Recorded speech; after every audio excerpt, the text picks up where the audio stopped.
imtixaankii dugsiyada hoose dhexe ee sanad dugsiyeedkii tagay ee 2019 ayaa waxaa guulo wax ku oola ka soo hoyay iskuulaadka ku yaal xeryaha Dadaab waxaana jirta arday badan oo ka yoolgaaday hadafkoodii waxbarasho kuwaas oo helay natiijooyin wanaagsan oo horseedi kara mustaqbal fiican. iskuulaadka galay kaalimaha hore waxaa ka mid ah iskuulka hoose dhexe ee Almaamuum oo ku yaal xerada qaxootiga Dhagaxley. iskuulkan ayaa deegaanka Dadaab ka galay kaalinta saddexaad halka xerada qaxootiga Ifo iyo Dhagaxleyna uu galay kaalinta koobaad. munaasabad isugu jirtay sagootin iyo dhiirigelinta ardayda dhamaystay dugsiga hoose dhexe ee Almaamuum ayaa lagu qabtay xerada qaxootiga Dhagaxley. ugu horreynna waxaa munaasabada daafuray maamulaha guud ee iskuulka Almaamuum Macallin Axmed Cabdi Jeelle isagoo tibaaxay inay guushani tahay bilow wanaagsan. ujeedadan iskugu imaanay xafladan maanta waxa weeyaan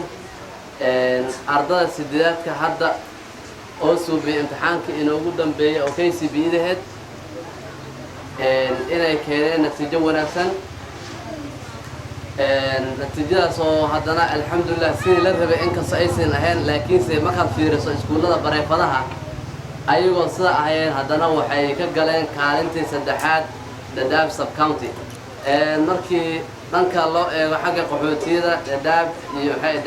Ifo iyo Dhagaxley la fiiriyo ayaga lambar 1 ah marka ardada hadda secondary aadayaan waxaan la qaybsanay hay'adda Window Trust in ay ardada naga qaabilaan waxaan halkan fursadan aan kaga faa'iideysanayaa oo bulshada weyn Dhagaxley aan u sheegayaa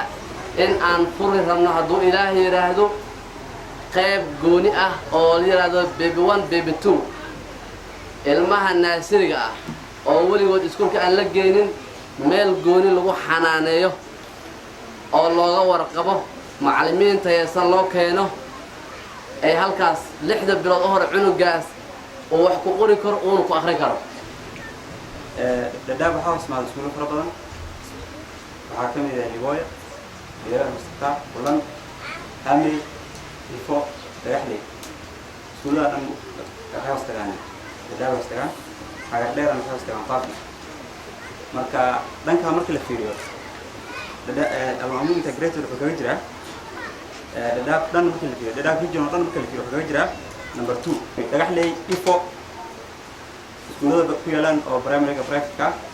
asaa ugu horeey waana iskuulka sanadkan ugu horeeyay inuu imtixaan sameeyo asoo ugu horeey sanadkan Dhagaxleyna ka hormaray Ifana ka hormaray marka waalidiinta haddaan nahay aad baan ceebaysanay ceeb weyn baan haysataa waxa aan ku ceebaysanahay war waa ardaydaadii ka warqab waxa lagu bariyaa macallin mati oo macallin oo kale mar lagu malaha waxa kaliya lagu leeyahay waxa weeye war ardaydaada ka warqab oo muxuu ahaa daba soco oo argagaad waa soo dirtay meesha uu imaaday meesha uu soo dirtay ma imaaday ma sorta banaanka soo taagan yahay annagana arrintaas waa ka dhig xiranahay marka tafadal waxaan leenahay macallin haddaan waalidiinta nahay go'aan iska qaadno waxa Soomaalidu waxay tiraahdaa nin weyn ushiisa waa canaantiisa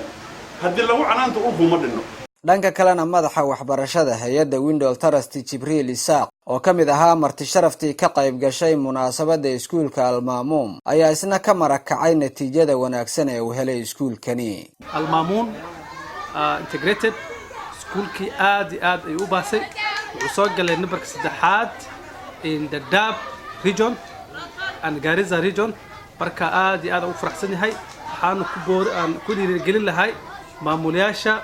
iyo maamulaha oo iska laha iskuulkan intay aad ay u dadaalaan laba jabaarka ay sameeyaan iskuulka sidoo hor u kici lahay anagana wixii aan Window International hadaan ahna iyo hay'adaha kale sida aan ku saacideyn lahayn waan dadaalaynaa si iskuulka horumar ku gaar lahay. Bashiir Gaxnuug RTN xeryaha Dadaab.